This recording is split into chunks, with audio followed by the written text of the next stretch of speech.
अब जिन्हों को अपने पुराने दोस्त की एक बात याद आ जाती है, जो इस तरीके के लोगों के बारे में सचेत कर रहा था कि इस तरीके के लोग रेड में कमजोर हंटर को ले जाते हैं और उन्हें ले जा करके वहां फंसा देते हैं, जिसके कारण वो मर जाते हैं और उनके हिस्से की भी लूट और पैसे वो हथियार लेते हैं। और इस तरीके के लोगों को हंटर एसोसिएशन में लिजार्ड मैन के नाम से भी जाना जाता है। अब आगे जिन्हू और अमीर लड़के के बीच में बातें होती हैं, वो एक दूसरे के साथ चर्चा करते हैं कि वहाँ किस तरीके से वो सरवाइव कर सकते हैं। तभी जिन्हू कन्फेस करता है कि उसे पता था कि ये लोग कुछ इस तरीके का काम करने वाले हैं, और साथ ही साथ वो बताते हैं कि ये जो बंद किया गया है गेट, वो सुआन के मैजिक के कारण संभव हुआ है और ये इनका रोज का काम है, ये इसी तरीके से करते हैं। और तभी हमको लालची आदमियों की टीम बाहर जाती हुई दिखाई देती है और आपस में बात कर रहे होते हैं कि हमें ऐसा रिस्क लेने की क्या जरूरत थी, उनको वहीं पर मार देना चाहिए था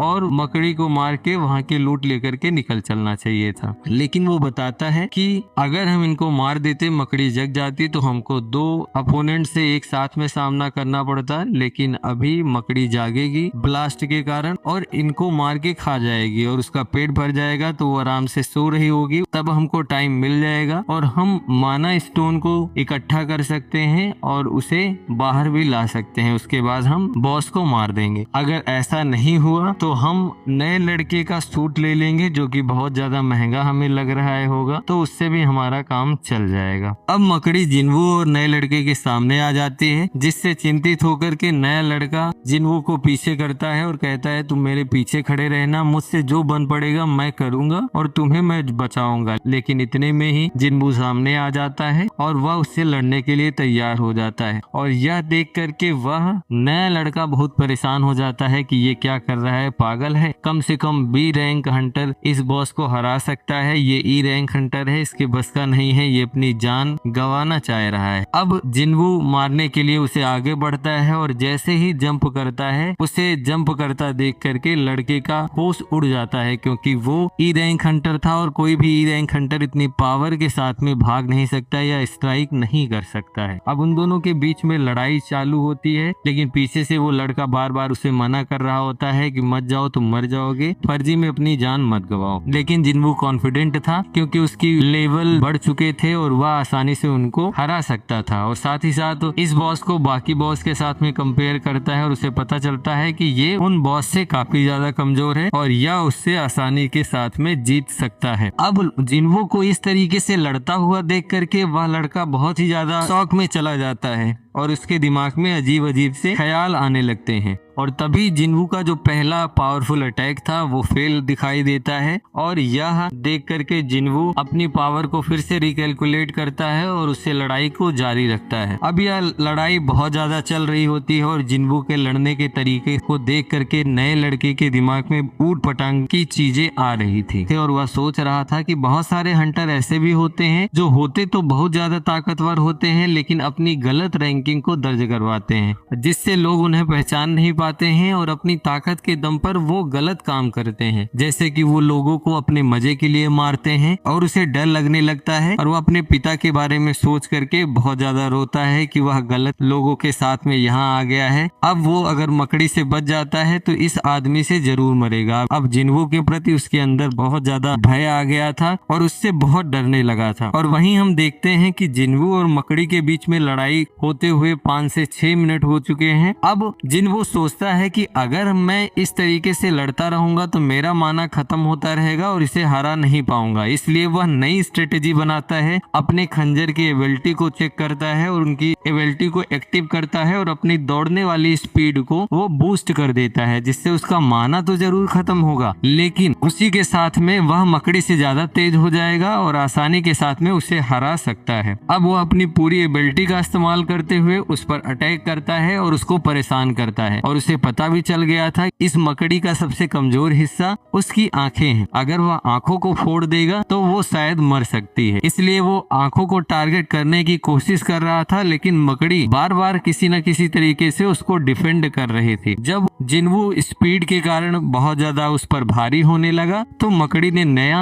अपना शिकंजा बनाया और वह एसिड निकालना शुरू कर देता है, जो बहुत ही ज्यादा खतरनाक होता है, अगर शरीर पर गिर जाए तो वह शरीर को पिघला भी सकती थी। अब जिन्वू किसी तरीके से खुद को उससे बचाता है और वह समझ गया था कि मकड़ी को भी अब पता चल गया है कि वह हारने वाली है, तो वह अपनी सारी ताकत का इस्तेमाल कर रही है। अब जिन्वू अपनी पूरी एबिलिटी को बूस्ट करता है और तेजी के साथ में वह मकड़ी दानव पर हमला करने के लिए बढ़ता है, और जैसे ही उसकी आंखें फोड़ने ही वाला होता है कि मकड़ी उसे एक लात मारती है और वह जमीन पर जाकर के धंस जाता है। अब मकड़ी के पास मौका था, वह उसे मार सकती थी और वह ऐसा ही करती है। वह तेजी से जिन्वू की तरफ जाती है और उसे मारने ही वाली होती है। तभी जिन्वू के दिमाग में अपनी पूरी ट्रेनिंग और सारी एक्सरसाइज याद आती है और दूसरे ही पल हमें दिखाया जाता है कि उस जगह से जिन्वू हवा के तरीके से गायब हो चुका है और वह मकड़ी की आंख में अपने खंजर को उतार देता है, जिससे मकड़ी मर जाती है। अब मकड़ी के मरने के बाद में वह लड़का और भी डर में आ चुका है कि कहीं जिन्वू उसे भी न मार दे। वह कांप रहा होता है, जिन्वू को पानी वगैरह पूछता है और बिना कहे उसका सामान वामान उठाने लगता है और साथ ही साथ में वह माना स्टोन की खुदाई भी खुद करने लगता है, जिसे देख करके जिन्वू बहुत ज्यादा हैरान है। लेकिन उसे लग रहा है कि ये ऐसा इसलिए कर रहा है क्योंकि मैंने इसकी जान बचाई है, इसलिए हो सकता है कि वह मेरा एहसान मान रहा हो। लेकिन वहीं दूसरी तरफ उस नए लड़के के दिमाग में केवल एक ही बात चल रही थी कि ये फॉल्स रैंकिंग वाला वही आदमी है जो लोगों को बिना मतलब के मजे के लिए मार देता है, इसलिए वह बहुत ही ज्यादा डरा हुआ है। तभी फिर से अचानक से ब्लास्ट होता है और वहां पर गए सारे लालची हंटर वापस आ चुके होते हैं। अब इसी के साथ में आज का एपिसोड खत्म होता है। हम कल के नए एपिसोड में देखेंगे कि जिन्वू और इनके बीच में क्या होता है। तब तक के लिए बने रहिए, वीडियो को लाइक कीजिए, शेयर कीजिए, सब्सक्राइब करना बिल्कुल मत भूलिएगा और कमेंट जरूर कीजिए।